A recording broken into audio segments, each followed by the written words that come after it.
हे काय? आणि त्यांनी सांगितलं पुनश्च हरिओम.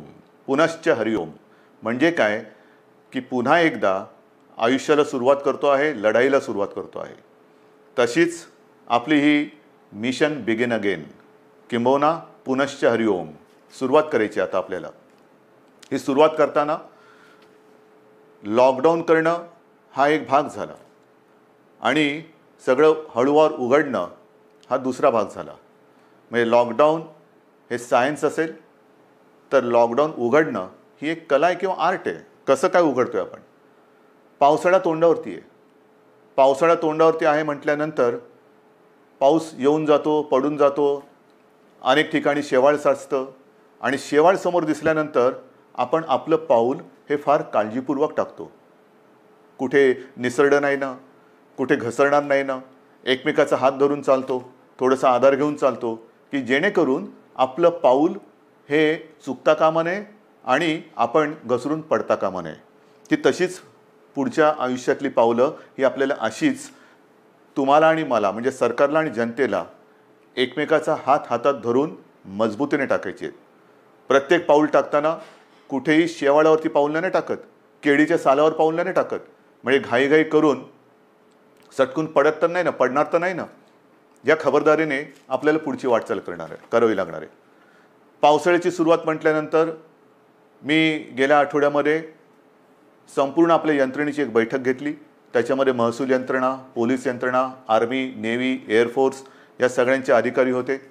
आणि पाऊस म्हटल्यानंतर तुम्हाला कल्पना आहे यावेळेचा पाऊस त्याचा अंदाज हा सर्वत्र समाधानकारक किंवा सरासरी अथवा सरीपेक्षा थोडासा 19-20 असं सगळीकडे पडेल. म्हणजे एकूण समाधानकारक पाऊस पडेल असा अंदाज आहे. हा अंदाज आहे म्हटल्यानंतरही अनेकदा असं होतं की अचानक कुठेतरी ढगफुटी होते, पूर येतो. पूर परिस्थिती निर्माण झाल्यानंतर काय करायचं त्याची सज्जता घेण्यासाठी ती बैठक होती. त्याही बाबतीत आपण सज्ज आहोत. कुठेही अशी आपत्ती येऊ नयेच, येणार नाहीच, पण आली तर आपण पूर्णपणे सज्ज आहोत. आणि ही सज्जता आपल्याला सांगत असताना उद्या 1 जून आहे. येत्या 2-3 दिवसातच आपल्या पश्चिम किनारपट्टीवरती चक्रीवादळ धडकण्याचा धोका आहे. चक्रीवादळ मला खात्री येणार नाही, माझी तशी प्रार्थना आहे, माझा आत्मविश्वास आहे. आणि चक्रीवादळ आपल्या पश्चिम किनाऱ्यावरती येणार नाही ही खात्री जरी असली तरी देखील यंत्रणा मात्र आपली सज्ज ठेवलेली आहे. यंत्रणा सज्ज आहे.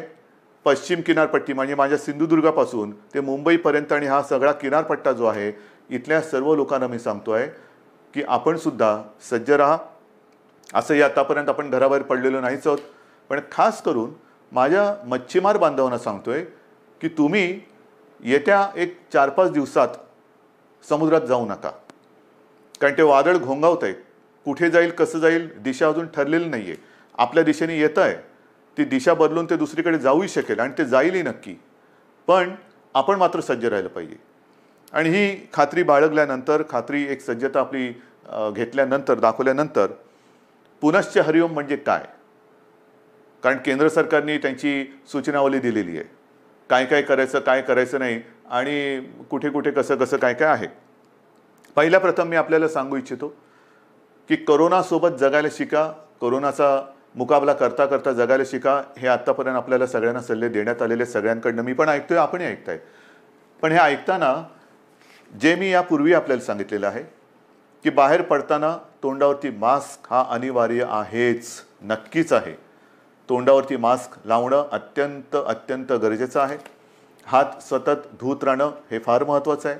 उगाच इकडे तिकडे जाताना कारण नसताना कुठेही हात लागला आणि कंटाळा आला म्हणून मास्क काढला आणि तोंडावरती हात फिरवला, डोळ्याला हात लागला, तोंडाला हात लागला, मग 24 तास तुम्ही मास्क लावला आणि 5 सेकंद मास्क काढून तो हात न धुता तुम्ही तोंडाला लावला तर 24 तास मास्क लावण्याचा काही परिणाम होणार नाही. तुम्हाला संसर्गापासून जर का जपायचं असेल तर नुसतं मास्क लावणं नाही तर कुठेही हात लावल्यानंतर किंबहुना तोंडाला हात लावू नका, चेहऱ्याला हात लावू नका. हा पहिला नियम हा पुढचे काही काळ किंबहुना पुढच्या आयुष्यात आपल्याला अत्यंत काटेकोरपणाने पाळावंच लागणार आहे. बाहेर पडताना सुद्धा आपण टप्प्याटप्प्याने पडतो आहोत. अनेक जणांना घाई झालेली आहे, मला कल्पना आहे. आता काय झालं ना, आता उघडा ना, आता उघडा ना, उघडतो ना, हळूहळू करू ना आपण सगळ्या काही गोष्टी. ह्या सगळ्या गोष्टी इतर देश काय करतायत? काही देशांनी लॉकडाऊन केलाच नव्हता, टाळेबंदी केलीच नव्हती. त्यांची काय स्थिती आहे तेही आपण बघतो आहोत. काही जणांनी लॉकडाऊन केला, तो उठवला, उठवल्यानंतर तिकडे काय परिस्थिती निर्माण झाली तेही आपण बघतो आहोत. कालच मी एक बातमी पाहिली की एका देशाने शाळा सुरू केल्या आणि त्या पुन्हा बंद करावं लागल्या. म्हणजे थोडीशी उघडझाप ही सगळीकडे चाललेली आहे. मला असं वाटतं आपण उघडझाप नाही करायची. आपण एकदा जी गोष्ट आपण चालू करू ती सुरूच ठेवायची. आणि तेवढी शिस्त, तेवढा संयम हा आता गेल्या 2 महिन्यात आपल्याकडे आलेला आहे. स्वयं शिस्त म्हणा किंवा एक जिद्द म्हणा, ही आपल्या अंगी आपण आणलेली आहे. जी गोष्ट आपण ज्याची सुरुवात करू ती पुन्हा बंद करण्यासाठी नाही, अजिबात नाही. आणि म्हणून मला असं वाटतं की हा एक वादळाचा धोका आहे, तो किनारपट्टीला आहे. त्या किनारपट्टीमध्ये आपण दक्षता तर घेतोच आहोत, पण इतरत्र संपूर्ण महाराष्ट्रामध्ये 3 तारखेपासून आपण थोडेसे हातपाय हलवायला सुरू करूया. एक हातपाय हलवायला सुरू करूया. हातपाय हलवायला सुरुवात करायची म्हणजे काय करायचं? तर अनेक जण हे सकाळी फिरायला जातात, चालायला जातात, संध्याकाळी जातात. काही माझी तरुण युवक मुलं ही व्यायाम करतात, आउटडोअर व्यायाम, आउटडोअर. अजूनही जिम, स्पा ह्यांना आपण चालू करायला परवानगी दिलेली नाही. जिथे गर्दी होऊ शकेल त्या गर्दीला परवानगी अजूनही दिलेली नाही. कोणत्याही सभा समारंभ आणि एकत्रित येण्याला परवानगी नाही. आणि म्हणून मी आपल्याला सांगतोय की बाहेर फिरताना सुद्धा आपण अंतर ठेवून फिरायचं आहे. एकमेकापासून जेवढं अंतर ठेवू ते अंतरच आपल्याला ह्या कोरोनापासून अंतर ठेवायला मदत करणार आहे. त्याच्यामुळे बाहेर पडल्यानंतर अनेक दिवसानंतर आपले आप्तेष्ट भेटतील, मित्रमंडळी भेटतील, भेटलीच पाहिजेत. नाही भेटून चालणार कसं? भेटलीच पाहिजेत. पण भेटल्यानंतर एका अंतरावरून आपण त्याच्याशी हाय हॅलो करा, नमस्कार वगैरे करा. जास्त गप्पा टप्पामध्ये एकत्रित येऊन रंगून जाऊ नका, दंगून जाऊ नका, कारण अजूनही ती वेळ आलेली नाही. ही आता पहिल्यांदा आपण एक ट्रायल करतो आहोत, ट्रायल घेतो आहोत. 3 तारखेपासून याची सुरुवात करतो आहोत. 5 तारखेपासून आपण असा एक निर्णय घेतोय की आजपर्यंत सगळे व्यवहार आपले ठप्प होते, सगळी दुकानं आपली ही आपण बंद ठेवली होती. आता आपण काय करतोय, शहरं जी आहेत, लहान मोठी शहरं आहेत, तिकडे रस्त्याच्या दुतर्फा असलेली जी दुकानं आहेत, म्हणजे याही बाजूला दुकानं आहेत, याही बाजूला दुकानं आहेत, आपण 5 तारखेपासून सुरुवातीला एका बाजूची दुकानं उघडायची, मग ती एकदा झाल्यानंतर ह्या बाजूची, असं अल्टरनेट एक करत करत करत अंदाज घेणार की कशा पद्धतीने आपण सुद्धा ही सवय अंगी बांधवून कसं काम करत आहात. गर्दी अजिबात करायची नाही, कारण यापूर्वीसुद्धा आपण थोडे प्रयोग केले. ही जी झुंबड उडाली, नाईलाजाने आपल्याला ते बंद करावं लागलं. यापुढे ह्या गोष्टी होता कामा नयेत. ह्या गोष्टी टाळूनच आपण जे सुरू करू ते सतत आणि कायमचं सुरूच ठेवू. एक वेगळा आदर्श महाराष्ट्रापासून देशाने आणि जगाला घेतला पाहिजे की बघा महाराष्ट्र किती शिस्तबद्ध आहे, किती शिस्तबद्ध आहे. याने एकदा सुरू केलं, कदाचित इतरत्र ते बंद झालं असेल, पण महाराष्ट्राने नाही बंद होऊ दिलं. एवढा विश्वास माझा तुमच्यावरती आहे. तर एक 5 तारखेपासून दुकानं आपण चालू करू आणि नंतर पुढचा जो रविवार आहे आपलं, सोमवार आहे, तो 8 तारीख आहे. या 8 तारखेपासून आपण आपली कार्यालय सुरू करतो आहोत. कार्यालय सुरू करतो. तुम्हाला मी मंत्रालयाचं उदाहरण दिलं. सुरुवातीला मंत्रालय सगळं बंद करत असताना 50%, 25%, 5%, मध्ये एक काळ तर असा आला की 100% बंद करावं लागलं. मग हळूहळू पुन्हा 5%वर आणलं. आता आपण आपली ऑफिसेस जे आहेत त्या ऑफिसेसमध्ये आपल्या कर्मचाऱ्यांची संख्या ही साधारणतः 10% उपस्थितीवरून सुरू करू. एक 10% उपस्थितीने सुरू करू. त्याला काय आपल्याला अनुभव येतोय? केसेस वाढत आहेत का? कारण आत्ता आपण या काळामध्ये जे सुरू करतो आहोत तो खास करून आपला, मी मागेही आपल्याला सांगितलं होतं, कुठेतरी ज्याला आपण पीक म्हणतो, म्हणजे सर्वोच्च बिंदू, त्याच्या एकतर जवळ जातो आहोत किंवा त्याच्यावरती आलेलो आहोत. ज्या केसेस वाढत आहेत, ज्या पद्धतीने त्या वाढलेल्या आहेत, त्या बघितल्यानंतर आपण या पीकच्या जवळ किंवा त्या पीकवरती आहोत, म्हणजे त्या टिपेला पोचतो आहोत आपण किंवा पोचलेलो आहोत. काही काळ आता हा जो केसेस येण्याची संख्या जी आहे ही साधारणतः अशीच थोडीशी वरती खाली होत नंतर हळूवारपणाने एक आणखीन 8-15 दिवसानंतर ती खाली उतरायला लागेल. ही खाली उतरेल केव्हा उतरेल? जर आपण ही सगळी बंधनं पाळली तर. पुन्हा एकदा मी आपल्याला सांगतो की बाहेर पडताना आवश्यक ज्यांना नाही त्यांनी घराबाहेर पडू नका. विशेषतः जे आपले ज्येष्ठ नागरिक आहेत आणि ज्यांना खास करून मधुमेह, रक्तदाब, इतर काही व्याधी किंवा दुर्दैवाने आजार किंवा काही विकार असतील त्यांनी घराबाहेर पडू नये. कारण हा जो विषाणू आहे तो या पद्धतीच्या ह्या वयोगटाच्या आणि या वर्गातल्या नागरिकांवरती फार घातक परिणाम करतोय. ज्या ज्या काही गोष्टी आपण बघतो आहोत, गंभीर गंभीर गंभीर म्हणतो, त्याच्यामध्ये ह्या वर्गातली लोक म्हणजे ज्याला हाय रिस्क ग्रुप ज्याला म्हणतो आपण, त्या वर्गातली लोक किंवा नागरिक हे त्याला जास्त त्याचा प्रादुर्भाव हा अतिशय गंभीरतेने होतोय, घातक ठरतोय तो. म्हणून साधारणतः 55 ते 60च्या वरच्या नागरिकांनी आणि ज्यांना ह्या काही विकार किंवा काही आजार आहेत त्यांनी घराबाहेर पडता कामा नये. हे जरी घरात राहिले तरी मग प्रश्न येतो, जे घराबाहेर पडणार आहेत साधारणतः मध्यमवयीन किंवा युवा, त्यांनी घराबाहेर पडल्यानंतर घरात गेल्यानंतर आपल्याला ज्येष्ठ आपले माता पिता आहेत, आई वडील आहेत, आजी आजोबा असतील, आणखीन कोणी ज्येष्ठ आपले नातेवाईक असतील, त्यांना आपल्याकडनं अनावधानाने सुद्धा हा संसर्ग होऊ द्यायचा नाही आहे. त्यानंतर ते घरात राहणार आहेत, आपण घराबाहेर जाणार, फिरणार आणि व्हायरस घेऊन घरात येणार. तर कृपा करून आपल्याकडनं अनावधानाने सुद्धा हा संसर्ग आपल्या वडीलधाऱ्यांना होणार नाही याची काळजी घ्या. घरात आल्याबरोबर आपले कपडे म्हणा किंवा आपण स्वच्छ हातपाय धुवून आंघोळ करून आणि एक अंतर ठेवून त्यांच्यासोबत राहिलं पाहिजे. कोणालाही कुठलंही लक्षण आढळलं, कारण याची लक्षणंसुद्धा मी आपल्याला सांगितलेली आहेत. सर्दी खोकला, कारण आता पावसाळा आलेला आहे, पावसाळा आला, सर्दी खोकला, ताप, थोडंसं थकवा, तोंडाची चव जाणं, नाकाचा वास जाणं, ही जी काही अशी लक्षणं आहेत, ही लक्षणं आढळली तर ताबडतोब आपल्या डॉक्टरना किंवा दवाखान्यात तिकडे तुम्ही जायला पाहिजे. लक्षणं वेळेत ओळखून जर आपण उपचार सुरू केले तर बरे होणाऱ्यांची संख्यासुद्धा खूप आहे, मोठी आहे संख्या. म्हणजे ती संख्या जर का मी तुम्हाला सांगितली तर एक दिलासादायक नक्कीच ती संख्या आहे. आत्तापर्यंत आज महाराष्ट्रामध्ये केसेस किती आहेत? महाराष्ट्राचा विचार केला तर साधारणतः 65,000 केसेस आहेत, 65,000 केसेस. पण या 65,000 केसेस कशा आहेत? ह्या आपला पहिला रुग्णसुद्धा याच्यात धरला जातोय. म्हणजे हे गेल्या वेळेला मी आपल्याला सांगितलं होतं की सुरुवातीला ज्याच्यामुळे कळलं की कोरोना आपल्या शहरामध्ये किंवा आपल्या राज्यामध्ये आलेला आहे, तो रुग्ण आज बरा होऊन घरी पण गेला, कधीच केला, पण तरीसुद्धा तो पहिला रुग्ण ह्या 65,000 धरला जातो. हे चूक आहे, ही चूक आहे. आणि तसं जर बघितलं तर आत्तापर्यंत 65,000मधून 28,000च्या आसपास हे रुग्ण बरे होऊन, खडखडीत बरे होऊन घरीसुद्धा गेलेले आहेत. 28,000च्या आसपास. काही दुर्दैवाने जे काय मृत्यू घडले तोही आकडा आहे. पण ह्या आता जे आपल्याकडे रुग्ण ज्यांना म्हणतो म्हणजे ॲक्टिव्ह केसेस जे पॉझिटिव्ह आहेत, त्याच्यामध्ये आजचा आकडा आहे साधारणतः 34,000 आहे.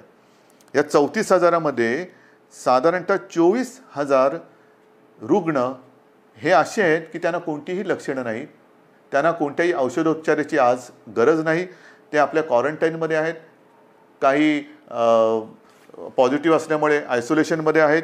पण या 24,000मध्ये सुद्धा साधारणतः मध्यम ते थोडी तीव्र अशा लक्षणाचे आपल्याकडे साधारणतः 9,500 आहेत. म्हणजे महाराष्ट्राची परिस्थिती हाताबाहेर गेली, मुंबईमध्ये सगळी वातात लागलेली आहे, लष्कराला बोलवा, राष्ट्रपती राजवट लावा, त्यांना म्हणे हे आकडे बघा, हे आकडे बघा ना, हे आकडे बोलके आहेत. हे का आपण करू शकलो? 9,500 यांना साधारणतः मध्यम ते तीव्र लक्षणं आहेत आणि त्याच्यापैकी साधारणतः 1200 जण मात्र हे थोडे गंभीर आहेत. त्याच्यापैकी 200 जण हे व्हेंटिलेटरवरती आहेत. म्हणजे 65,000 जो आकडा आपण ऐकतो आहोत आणि बापरे महाराष्ट्रामध्ये काय चाललंय, मुंबईमध्ये काय चाललंय, काय सरकार काय काम करते की नाही आहे, तर 65,000 आकड्यामध्ये 28,000 घरी गेलेले आहेत आणि अतिगंभीर जर म्हटले तर 200 रुग्ण हे व्हेंटिलेटरवरती आहेत. आता व्हेंटिलेटरवरती सुद्धा जे आहेत यापैकी सुद्धा काही जण हे म्हणजे आत्ताचे नाहीत, आत्तापर्यंतच्या 65,000तले मी बोलतोय, यापैकी काही जण व्हेंटिलेटरवरनं सुद्धा व्यवस्थित बरे होऊन घरी गेलेले आहेत. ही वस्तुस्थिती आहे, ही वस्तुस्थिती आहे. आणि म्हणून मला आजही असं वाटतं की जे काही आपल्याबद्दलचं एक चित्र किंवा महाराष्ट्राला बदनाम करण्याचं कारस्थान दुर्दैवाने काही आपली म्हणणारी माणसं करतात तेव्हा दुःख होतं. दुःख होतं. पण हे जरी खरं असलं तरी एका गोष्टीचं मला नक्कीच समाधान आहे की आपला विश्वास जो सरकारवरती आहे त्याच्यामुळेच सरकार हे काम करू शकतोय. आता जसं मी तुम्हाला दुकानांचं सांगितलं, मैदानाचं सांगितलं, ऑफिसचं सांगितलं, तसंच पुढच्या रविवारपासून आपण वृत्तपत्रसुद्धा घरपोच द्यायला परवानगी देतो आहोत. कारण आपली वृत्तपत्र वाचण्याची सवयच गेली. वृत्तपत्र वाचण्याची सवय गेली कारण सकाळ होते तीच आपली पेपर आणि चहापासून. तर पुढच्या रविवारपासून वृत्तपत्रांसुद्धा घरपोच पोचवण्याची आपण परवानगी देत आहे. पण ही परवानगी देताना एक गोष्ट मात्र दक्षता घ्यावी लागणार. मी वृत्तपत्र विक्रेत्यांशी मी बोललेलो आहे आणि त्यांना मी सांगितलं की वृत्तपत्र विक्रेते जी आपली मुलं आहेत ती सुद्धा मुलं आहेत. त्यांनासुद्धा आपण काळजी घेतली पाहिजे, त्यांची काळजी घेतली पाहिजे. त्यांना देखील आपल्याला मास्क द्यावा लागणार, त्यांना एक हँड सॅनिटायझरची बाटली द्यावी लागणार. वेळोवेळी त्या मुलांनीसुद्धा आपले हात हे धुत राहिले पाहिजेत. तोंडावरती मास्क हा कायम ठेवला पाहिजे वृत्तपत्र वितरण करताना.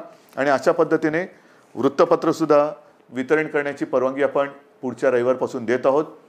मैदानाची परवानगी मी तुम्हाला सांगितलेली आहे. सार्वजनिक ठिकाणी आपण फिरायला जाऊ शकता, व्यायाम करायला जाऊ शकता आणि ती वेळ आपण पहाटे 5 पासून संध्याकाळी 7 वाजेपर्यंत अशी मुभा ठेवलेली आहे. पहाटे 5 म्हणजे ज्यांना आपण मॉर्निंग वॉक जो म्हणतो, ज्यांची सवय आहे लवकर उठून फिरायला जायचं, आपण पुन्हा एकदा सकाळी 5 वाजल्यापासून पहाटे 5 वाजल्यापासून संध्याकाळी 7 वाजेपर्यंत या सगळ्या सार्वजनिक स्थळांचा म्हणजे मैदानं असतील, सी फेस आहे आपला, इतर ग्रामीण भागातल्या काही गोष्टी असतील, तलाव आहेत, कुठेही इकडे या पहाटे 5 ते संध्याकाळी 7 वाजेपर्यंत आपण निश्चित निसर्गाच्या सान्निध्यात जाऊ शकता, फिरू शकता, मैदानी व्यायाम करू शकता. पण हे व्यायाम करताना आरोग्य कमावण्यासाठी म्हणून त्याचा उपयोग करा. एकत्रित येऊन जे आरोग्य आपलं आहे ते बिघडून देऊ नका. अंतर हे ठेवलंच पाहिजे, हे मी पुन्हा पुन्हा सांगतोय. हे झाल्यानंतर मग जे काही आकडे मी तुम्हाला सांगणार आहे ते आकडे ह्याची थोडीशी तुम्हाला कल्पना असायला पाहिजे की नेमकं सरकारने आत्तापर्यंत केलेलं काय आहे, काय करते सरकार, किती आपल्याकडे व्यवस्था आहे. तर ज्या वेळेला हे संकट कोरोनाचं आलं कोणालाच कल्पना नव्हती की हे किती वाढेल आणि त्याच्यासाठी तयारी किती करावी लागेल. म्हणजे साधी गोष्ट आहे की आपल्याकडे राज्यामध्ये प्रयोग म्हणजे ज्या टेस्टिंग लॅब ज्या आहेत त्या नाही आहेत अशातला भाग नाही. पण याच्यासाठी जी टेस्ट करावी लागते त्याची सुविधा ही फक्त 2 ठिकाणी होती. एक आपल्या कस्तुरबामध्ये आणि पुण्याच्या NIVमध्ये.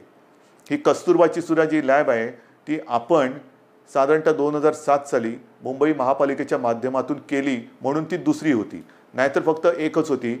त्याच्यात कस्तुरबा आपण केली, त्या 2 लॅब होत्या. आजच्या क्षणाला आपल्या महाराष्ट्र राज्यामध्ये 77 ही चाचणी केंद्र आहेत आणि येत्या 2-4 दिवसात ती 100 पर्यंत जातील. म्हणजे 2 पासून 77, 77 पासून 100.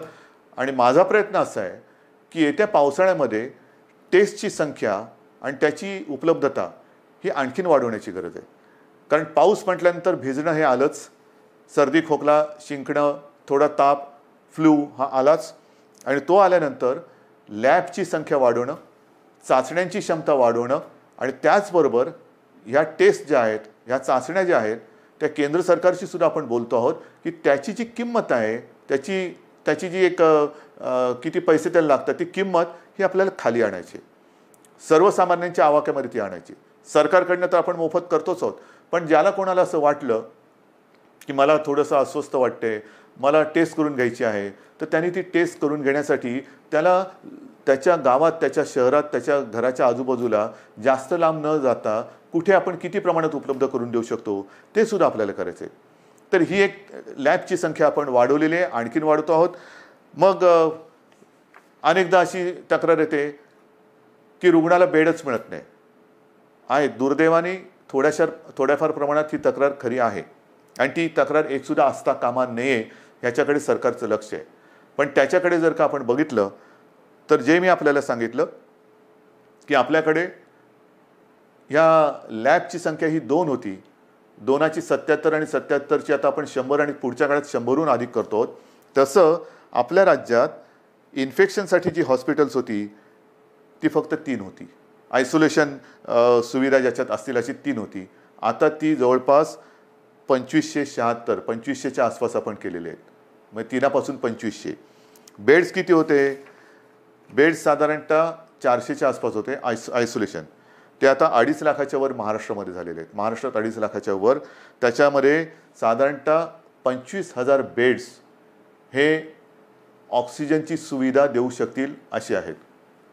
कारण आपल्याला मी जे सांगितलं की आत्तापर्यंत जे रुग्ण आपले हॉस्पिटलमध्ये उपचार घेत आहेत त्यांच्यापैकी 200 जण व्हेंटिलेटरवर आहेत. म्हणजे व्हेंटिलेटर फार थोड्या जणांना लागत आहेत, कोणालाही लागूच नाहीत, पण फार थोड्या जणांना लागत आहेत. जास्तीत जास्त रुग्णांना ऑक्सिजन लागतोय. ऑक्सिजनची सुविधा देणारे बेड्स हे आपण मोठ्या प्रमाणावरती तयार केलेले आहेत, आणखीन सुद्धा करतो आहोत. ICU बेड्ससुद्धा सुरुवातीला 250 होते, ते साधारणतः 8,500च्या आसपास आपण नेलेले आहेत. म्हणजे एवढी सुविधा आपण करतो आहोत, एवढी मोठी सुविधा आपण केलेली आहे. मला जी मी तुम्हाला सांगितलं की जम्बो फॅसिलिटी किंवा फील्ड हॉस्पिटल्स मुंबईमध्ये आहे, ठाण्यामध्ये आहे, ज्या ज्या शहरांमध्ये मी सूचना दिल्या आहेत, मग संभाजीनगर असेल, पुणा आहे, आणखीन कुठेही जिथे जिथे फील्ड हॉस्पिटलची आवश्यकता आहे तिथे त्यांना सूचना दिलेल्या आहेत की तुम्ही ते करा. म्हणजे एकेका ठिकाणी आपण 1,000 2,000 हजारच्या बेडची सुविधा करतोय. गोरेगावला तर साधारणतः 3,000 बेडची सुविधा करतोय. इतर देशांनी, इतर राज्यांनी अशी सुविधा किती जणांनी उपलब्ध केली असेल, किती जणांनी संख्या वाढवली असेल, हे आता सगळीकडे स्पष्ट झालेलं असेलच. पण महाराष्ट्राने मात्र गेले 2 महिने उपचाराकडे लक्ष दिलेलं आहे, सुविधांकडे लक्ष दिलेलं आहे. आपण आपला टास्क फोर्स निर्माण केलेला आहे आणि हा टास्क फोर्स अक्षरशः अहोरात्र मेहनत करून, अविश्रांत मेहनत करून साधारणतः गाईडलाईन देतोय. आपलं मोठं जे आव्हान आहे की एकतर हा संसर्ग रोखणं, त्याची तीव्रता कमी करणं आणि मृत्यूदर हा कमीत कमी किंवा शून्यावरती आणणं. मृत्यूदर हा अजूनही मला खाली आणायचा आहे. आणि तो खाली केव्हा येईल? कारण आजही काही ठिकाणी असं लक्षात येते की जो कोणी रुग्ण आहे तो अगदी शेवटच्या टप्प्यामध्ये हॉस्पिटलमध्ये दाखल होतोय, अगदी शेवटच्या टप्प्यात. म्हणजे मी मागे आपल्याला कदाचित सांगितलं असेल की माझाच एक चांगला कार्यकर्ता, अत्यंत चांगला निष्ठावान कार्यकर्ता शेवटच्या टप्प्यात हा हॉस्पिटलमध्ये गेला, स्वतःहून गेला आणि तपासणी करतानाच तो कोसळला. काहीच करू शकले नाही डॉक्टर. म्हणजे त्याची कदाचित चाचणी पण करता आली नसेल. हे अंगावरती दुखणं काढू नका. अंगावरती दुखणं काढल्यानंतर मग मात्र त्याला उपचार नाही आहेत. अनेक जण जे वाचून घरी गेलेले आहेत ते वेळेमध्ये आपल्याकडे आलेले आहेत. अगदी दुर्दैवाने काही व्हेंटिलेटरवरती जाऊन सुद्धा सुदैवाने खडखडीत बरे होऊन घरी गेलेले आहेत. वेळेत आले तर उपचार होतात. मी मागे सारखं मागे बोलतो, कारण या काही दिवसात एवढ्या जणांशी मी बोलतोय की नेमकं तुमच्याशी बोललो का इतराशी कोणाशी बोललो हे लक्षात येत नाही. तर त्यावेळेला मी सांगितलं होतं की जर का मृत्यूदर खाली आणायचा असेल आणि तो येतोय, नक्कीच येतोय, आलेला आहे, तर डॉक्टर आपल्याकडे सज्ज आहेत. पण डॉक्टरना 2 गोष्टी वेळेत मिळाल्या पाहिजेत. एक म्हणजे औषधं, ती औषधं आपण त्यांना देतो. आणि सगळ्यात महत्त्वाचा भाग म्हणजे पेशंटसुद्धा वेळेमध्ये जर का डॉक्टरांच्या हातात आला तर डॉक्टर, तुम्हाला कल्पना नाही, अक्षरशः एखाद्या योद्ध्याला साजेल असा पराक्रम करतायत. कोणत्याही टोकाला जाऊन त्याला वाचवण्याची शर्थ करतायत आणि त्याला मी तर म्हणेन यशसुद्धा येते. आता ही आरोग्यविषयक तुम्हाला माहिती दिल्यानंतर साधारणतः एक महत्त्वाचा मुद्दा होता, तो म्हणजे इतर राज्यातले मजूर. या मजुरांना सुद्धा आपण आत्तापर्यंत 12-1 लाख किंबहुना त्याच्याहून जास्त असेल, माझ्याकडे आकडा आहे माझ्याकडे, 12-1 लाखापेक्षा नाही, हे बघा, सुमारे 16 लाख मजुरांना रेल्वे आणि बसेसने आपण इतर राज्यात सोडलेली. सुमारे 16 लाख लोकांना रेल्वेतनं आणि बसेसमधून आपण परराज्यात सोडलेलं आहे. साधारणतः 800 ट्रेन्स, 11 लाखाच्या वरती. मी आज पियुष गोयलला धन्यवाद देतोय, कारण गेल्या वेळेला बोलले तर थोडंसं त्यांचा राग आला होता. पण पियुषजी, आज मी तुम्हाला धन्यवाद देतोय, मुद्दामून धन्यवाद देतोय, कारण आपण त्यावेळेला ते मनावर घेतलं आणि खरंच तुम्ही ट्रेन्स उपलब्ध करून दिल्या. त्याच्यामुळे साधारणतः 11 लाखाच्या वरती 11.5 लाखाच्या आसपास मजुरांना आपण त्यांच्या गावात त्यांच्या राज्यात जाऊ दिले. एस टीने आपल्याला साधारणतः 42,000पेक्षा 42,500 एस टी बसेसद्वारे आपण 5.25 लाख मजुरांना राज्याच्या सीमेपर्यंत सोडलेले आहे. आणि याच्यावरती आपण आत्तापर्यंत मुख्यमंत्री सहायता निधीतून जवळपास 85 ते 90 कोटी रुपये खर्च केलेले आहेत. 85 ते 90 कोटी रुपये. साधारणतः 22पेक्षा जास्त फ्लाईट्सद्वारे 3,000पेक्षा जास्त नागरिक आपण महाराष्ट्रात आणलेले आहेत. 7 जूनपर्यंत आणखीन काही फ्लाईट्स येत आहेत. तर अशी ही सुरुवात होते. शिवभोजन थाळीसुद्धा ही आजपर्यंत आपण 838 केंद्र राज्यात कार्यरत केलेली आहेत. 1 ते 30 मे, फक्त 1 ते 30 मे या काळात या शिवभोजन थाळीच्या योजनेतून आपण 32,77,778 शिवभोजन थाळ्याच्या माध्यमातून एवढ्या लोकांना म्हणजे 32 लाखाच्या आसपास लोकांना आपण भोजन देण्याची व्यवस्था केलेली आहे. मुख्यमंत्री सहायता निधीत आतापर्यंत 352 कोटी रुपये आपण संपूर्ण आले. त्याच्यापैकी 111 कोटीपेक्षा जास्त हे कोविडसाठी आपण खर्च केलेला आहे. आणि या सगळ्या गोष्टी चालू आहेत. उद्योगधंदे सुरू होत आहेत. 7.5 लाखापेक्षा जास्त मजूर हे कामावरती आलेले आहेत. उद्योगांना तर आपण परवानगी दिलेली आहे. आणखीनही उद्योग आपण सुरू करतो आहोत. आता हे सगळं सुरू करत असताना जसा पावसाळा सुरू होतो आहे तसंच आपलं शैक्षणिक वर्ष सुरू होतं आहे. शाळा कशा सुरू करायच्या, कॉलेजेस कशी सुरू करायची, विशेषतः विद्यापीठांच्या परीक्षांचं काय करायचं, अंतिम वर्षाची परीक्षा घ्यायची नाही घ्यायची, कधी घ्यायची, सगळ्याचा विचार सुरू आहे. पहिल्यांदी कॉलेजच्या विद्यापीठाच्या अंतिम वर्षाच्या परीक्षेबद्दल मी बोलतो. कालसुद्धा मी त्याच्याबद्दल कुलगुरूंची एक बैठक घेतली. विभागवार सगळ्या कुलगुरूंची मतं मी आजमावून घेतली. सगळ्यांचं मत एक आहे, परीक्षा घ्यायची असेल तर तातडीने परीक्षा घेण्यासारखी आजची परिस्थिती नाही आहे. कारण ते कुलगुरू जरी असले, मी मुख्यमंत्री जरी असलो तरी आमच्यातला पालक हा आजही जिवंत आहे. अनेक पालकांची एक चिंता आहे की कोविड सगळीकडे, कारण थोडाफार आता आपल्या राज्यामध्ये सुद्धा तो हळूवार पसरलेला आहे. आटोक्यात तर नक्की आणू आपण, पण तो पसरत असताना आमच्या मुलांना आम्ही परीक्षेला पाठवावं का?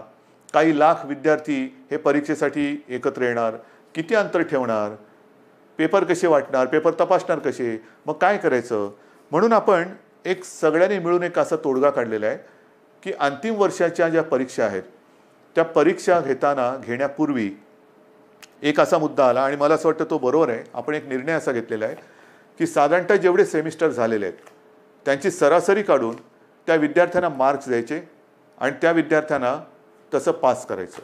कारण साधारणतः गेले किती सेमिस्टर झाले असतील, किती वर्षाचे झालेत, ते एक सरासरी काढली तर आपण त्या सरासरीचा विचार करू शकतो आणि ते ॲग्रिगेट करून त्यांना पास करायचं की जेणेकरून त्यांचं आयुष्य थांबणार नाही.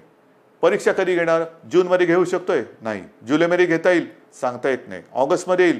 कल्पना नाही. मग कधी घेणार आपण परीक्षा? मग तोपर्यंत विद्यार्थ्यांनी करायचं काय? नुसतं ताटकळून राहायचं, लोंबकळत राहायचं? अजिबात नाही. शिक्षणाचा खेळखंडोबा हा होऊ द्यायचा नाही. ज्या मुलांनी अंतिम परीक्षेपर्यंत आपला अभ्यासक्रम पूर्ण केलेला आहे, केवळ आत्ता परीक्षा घेऊ शकत नाही म्हणून त्या कॉलेजच्या उंबरठ्यावरती त्यांनी जर का त्यांना अडून ठेवलं तर तो उंबरठा पार करून ते आपल्या जगामध्ये प्रवेश कधी करणार, ते पाऊल कधी टाकणार? म्हणून आपण असं ठरवलेलं आहे की या विद्यार्थ्यांना जेवढे सेमिस्टर झालेत त्याची सरासरी करून मार्क्स देऊन पास करायचं. आणि पास केल्यानंतर जर का कोणाला असं वाटत असेल की ठीक आहे रे, पण मला अजूनही मी मार्क्स मिळवू शकत होतो, जर परीक्षा झाली असती ना तर मी आणखीन चांगले मार्क्स मिळवू शकलो असतो, ठीक आहे, तुम्हालाही आपण संधी देतो. साधारणतः एक अंदाज घेऊन ऑक्टोबर असेल, नोव्हेंबर असेल किंवा सप्टेंबर असेल आपण बघूया. पण ज्यांना जर का वाटत असेल की मी परीक्षा पण मला द्यायची होती कारण मी अधिक मार्क कमवू शकत होतो, तर आपण त्यावेळेला परीक्षा घेऊन ज्यांना परीक्षेला बसून अधिक मार्क्स मिळवण्याची जर का त्यांची इच्छा असेल तर त्यांच्यासाठी सुद्धा परीक्षा घेण्याची आपण एक तयारी ठेवतो आहोत. तूर्त त्यांना आपण पुन्हा एकदा सांगतो, जेवढे सेमिस्टर झालेत ते ॲग्रिगेट करून त्यांना मार्क देऊन आपण त्यांना त्यांच्या आयुष्यामध्ये पाऊल टाकायला आपण संधी देत आहोत. ज्यांना परीक्षा द्यायची असेल त्यांच्यासाठी जेव्हा आपण घेऊ शकतो परीक्षा त्यावेळेला परीक्षेची सुद्धा सोय करतो आहोत. म्हणजे त्यांना एकदा या टेन्शनमधून आपण मोकळं करतो आहोत. मग राहता राहिला प्रश्न, अंतिम परीक्षा तुम्ही निर्णय दिलात, पहिलं वर्ष सुरू कसं करणार, पहिलं वर्ष सुरू करणार, पहिली कशी सुरू करणार, विद्यापीठ झालं, शाळेतल्या पहिलीची सुरुवात कशी करणार, कारण शैक्षणिक वर्ष सुरू होते. आज सुद्धा जसं कॉलेजच्या विद्यार्थ्यांचा जसा प्रश्न आहे, शाळेच्या विद्यार्थ्यांचा प्रश्न आहे. शाळा आपण सुरू करायच्या का? काही ठिकाणी तर शाळा आपल्याला नाईलाज म्हणून क्वारंटाईनसाठी वापरावं लागल्यात. त्या करता येतील, त्या सगळे ते क्वारंटाईनमधली व्यवस्था दुसरीकडे करून निर्जंतुकीकरण करून पुन्हा एकदा शाळा सुरू करू शकतो आपण. पण ह्या जर का शाळा सुरू केल्या तर मी सुरुवातीला जे आपल्याला सांगितलं, काही देशांमध्ये सुरू केलेल्या शाळा ह्या बंद कराव्या लागल्या. मला आता काही बंद नाही करायचे. आणि त्याच्यासाठी जसं मी आता लॉकडाऊन शब्द बाजूला ठेवून मिशन बिगिन अगेन किंवा पुनश्च हरिओम म्हणतो आहे, तसं शाळा कधी सुरू होणार पेक्षा शिक्षण कसं सुरू करायचं. शाळा हे एक माध्यम आहे. शाळेत सगळे विद्यार्थी येतात, शिक्षक त्यांच्या समोर असतात. आज देखील ग्रामीण भागामध्ये आपल्याला ऑनलाईन शिक्षण याची सुविधा आपण देऊ शकत नाही आहोत. मग काही जणांनी आजच दुपारी मी मोठ्या शिक्षण तज्ज्ञांची एक बैठक घेतली. अनेक जणांनी हे सगळे पर्याय सांगितले की आमच्याकडे शाळा सुरू करू शकतो, कारण ग्रामीण भागामध्ये आम्ही हे करू शकतो. काही जणांनी सांगितलं शाळेमध्ये सुद्धा एक दिवसाआड शाळा सुरू करायची का. काही जणांनी सांगितलं आम्ही ऑनलाईन शिक्षण तर आधी सुरू केलेलंच आहे. मी त्यांना असंच म्हटलं की शाळा सुरू करण्यापेक्षा शिक्षण सुरू करायचं आहे. जर आपल्याला ग्रीन झोनमध्ये किंवा जिथे प्रादुर्भाव नसेल, अत्यंत सुरक्षित सगळं अंतर वगैरे ठेवून ग्रामीण भागात शाळा सुरू करू शकत असू, तिकडे पूर्ण खबरदारी घेऊन आपण शाळा सुरू करू शकतो का, ही शक्यता मला काही दिवसात सांगा. शहरांमध्ये ऑनलाईन शिक्षण हे कसं सुरू करायचं त्याच्यावरती आपण विचार सुरू केलेला आहे. ऑनलाईनमध्ये मग काही मोबाईल कंपन्यांशी आपण बोलू की काही डेटा तुम्ही कसा देऊ शकता आम्हाला, टी व्हीद्वारे कसं आपण देऊ शकतो, रेडिओच्या माध्यमातून कसं करू शकतो, ई लर्निंग म्हणजे SD कार्ड देऊन आपण कसं सुरू करू शकतो, लॅपटॉप किंवा टॅब, ज्यांच्याकडे लॅपटॉप आहेत त्यांच्याकडे टॅब आहेत, ज्यांच्याकडे काही फोन आहेत त्याच्यात SD कार्ड टाकून ई लर्निंगद्वारे सुरू करू शकतो का. आठवड्यातून शाळेमध्ये किती दिवस येऊ शकतो, शाळेचं निर्जंतुकीकरण वगैरे ती जबाबदारी सरकारची, त्याच्यात तुम्ही काळजी करू नका. स्वच्छता राखणे ही जबाबदारी सरकारची. पण खरंच शहरांमध्ये आपण शाळा सुरू करू शकतो का, आणि सुरू करू शकत नसू तर ऑनलाईन पद्धतीने शिक्षण आपल्याला सुरू करायला पाहिजे. थोडक्यामध्ये जिथे जिथे ऑनलाईनने आपण सुरू करू शकतो तिथे ऑनलाईनने शिक्षण सुरू करू. जिथे आपण शाळा सुरू करू शकत असू तिकडे शाळेतनं शिक्षण सुरू करू. जिथे आपल्याला वाटत असेल की समजा आपल्याला SD कार्ड देऊन आणखीन काय करून शिक्षण सुरू करायचं असेल तर तेही करू शकतोय. येत्या काही दिवसात त्याच्यावरती आपण ठोस निर्णय घेऊ. शिक्षण सुरू झालंच पाहिजे. पण मला असं वाटतं की कोरोनाने आपल्याला नक्कीच काही गोष्टी शिकवलेल्या आहेत. कोरोनाने आपल्या स्वतःकडे बघायला हे नक्कीच शिकवलेलं आहे. स्वतःकडे पाहायला शिकवलं आहे, आपल्या कुटुंबाकडे पाहायला शिकवलेलं आहे, आपल्या मुलांकडे, मग शिक्षणाकडे, आरोग्याकडे. आजपर्यंत कदाचित आरोग्य असेल आणि शिक्षण असेल यांना तेवढं प्राधान्य दिलं गेलं नसेल कदाचित. पण मला असं वाटतं की पुढचं आयुष्य जगताना जर आपण जीवनावश्यक वस्तू आणि जीवनावश्यक काही गोष्टी ह्या अशा संकटाच्या काळातही बंद होऊ न देता चालू ठेवल्या, तसंच शिक्षणसुद्धा किती मोठं संकट आलं तरी देखील कसं सुरू ठेवता येईल त्याच्याकडे आता आपल्याला लक्ष देण्याची गरज आहे. आरोग्य सुविधासुद्धा मोठ्या प्रमाणात वाढवण्याची गरज आहे. जसं आपण इकडे विशेषतः मुंबईपासून सुरुवात केली आपण, field hospitals, Bandra Kurla complex असेल, वरळीचे एक्झिबिशन ग्राउंड आहे, तिकडे मोठी फील्ड किंवा जम्बो फॅसिलिटी म्हणून हॉस्पिटल्स उभारली. मी असं ठरवलेलं आहे, आपल्या सरकारने असं ठरवलेलं आहे की येत्या काळात आरोग्याला प्राधान्य द्यायचं, शिक्षणाला प्राधान्य द्यायचं. शहरांमध्ये म्हणजे ग्रामीण भागामध्ये सुद्धा, ग्रामीण भागातली छोटी मोठी शहरं आहेत त्या शहरांमध्ये त्या जिल्ह्यांच्या आवश्यकतेनुसार इन्फेक्शन हॉस्पिटल्स, जी इतर वेळेला तिकडे काही कार्यक्रम चालतील, जसं वरळीचं आपलं गोरेगावचं एक्झिबिशन ग्राउंड आहे, तिथे इतर काही कार्यक्रम चालतात. वरळीला डोम आहे, इतर वेळेला इतर काही कार्यक्रम चालतात. ते कार्यक्रम चालू ठेवायचे, पण हॉस्पिटलची सुविधा ही तिकडे सज्ज ठेवायची. जर गरज लागली तर तिथे 2 ते 3 दिवसात हॉस्पिटल उभारता आलं पाहिजे. उभारता म्हणजे सगळ्या सुविधा ज्या आहेत म्हणजे बेड्स या सगळ्या पटपट मांडून हॉस्पिटल सुरू होईल. इतर वेळेला लग्नसराई असेल, प्रदर्शनं असतील, कृषीची प्रदर्शनं असतील, इतर काही कार्यक्रम असतील, सभा समारंभ असतील, त्याच्यासाठी ते वापरले जातील. पण आरोग्य सुविधा मात्र जेव्हा गरज लागेल तिथे कमीत कमी वेळेत त्या आपल्याला उपयोगात आणता येतील अशा पद्धतीने राज्यभर आरोग्य सुविधासुद्धा आपण निर्माण करणार आहोत. एकूणच जे मी आपल्याला सुरुवातीला बोललो होतो की आपण खबरदारी घ्या, आम्ही जबाबदारी घेतो. आता खबरदारी आणि जबाबदारी दोन्ही एकत्र करण्याची वेळ आलेली आहे. जबाबदारी सरकारने घेतलेली आहे, खबरदारी आपण घेतलेली आहात. आता खबरदारी आणि जबाबदारी संपूर्ण वाट आपली ही असं समजा की निसरडी आहे. एकमेकाचा हात हातात धरून दोघांनाही कुठे धोका होणार नाही. म्हणजे सरकारला तसं नाही, सरकार तसं पडूच शकत नाही. तुम्ही सोबत असल्यानंतर तसं सरकार कोणी पाडू शकत नाही. मला सरकारची चिंता नाही आहे. पण आयुष्यात कुठेही आपल्याला घाईघाई करून घाई गर्दीने आपलं पाऊल चुकता कामा नये, पाऊल घसरता कामा नये. याची खबरदारी घेऊन जे करू ते ठामपणाने करू आणि जे करू ते पुन्हा बंद कधी करणार नाही या आत्मविश्वासाने एक एक पाऊल पुढे टाकत जाऊ. Mission begin again.